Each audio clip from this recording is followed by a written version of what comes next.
अत्याग सहनो बंधू सदैव अनुमतः सुरत एकक्रियम भवे मित्रम समप्राण सखा स्मृतः असं एक वचन आहे.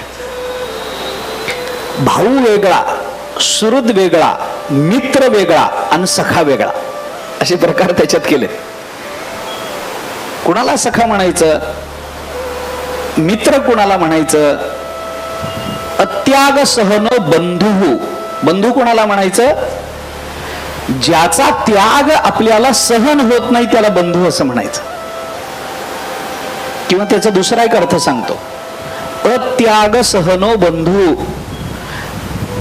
ज्याचा त्याग आपल्याला सहन होत नाही, ज्याचा वियोग आपल्याला सहन होत नाही त्याला बंधू असं म्हणतात. किंवा त्याचा दुसरा अर्थ असा आहे,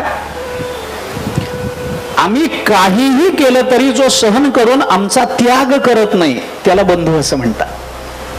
बंधू शब्दाचा दुसरा एक अर्थ करतायत, आमचे सगळे गुन्हे पोटात घालूनही आमचा जो त्याग करत नाही, अत्याग सहनो बंधू, आमचं सगळं सहन करतो पण आमचा त्याग करत नाही तो बंधू. बलराम दादा या वर्गात बंधू म्हणून बसतात.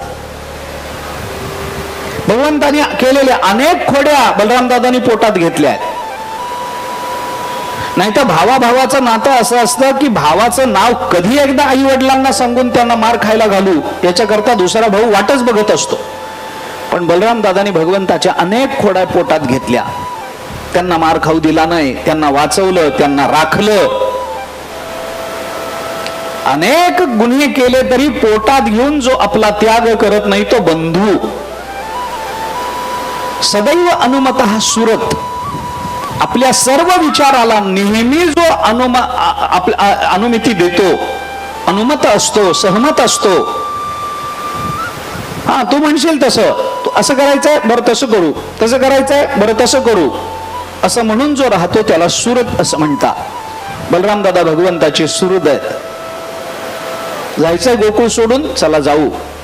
अक्रूर जेव्हा बोलवायला आले भगवंताला कंसाकडे जाण्याकरता, त्यावेळेला गोपिकांनी विरोध केला, रथाच्या समोर आडव्या पडल्या, प्राण देईन असं बोलायला लागल्या, आमचा प्राण चालला असं वाटलं, यशोदा माता रडायला लागली.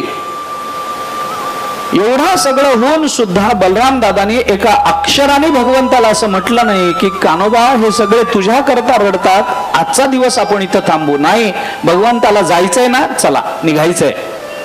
सदैव अनुमत. बलराम दादाचं भगवंताचं नातं नुसत्या बंधुत्वाचं नाहीये, ते सुहृदाचं नातं आहे, ते मित्राचं नातं आहे, ते सख्याचं नातं आहे.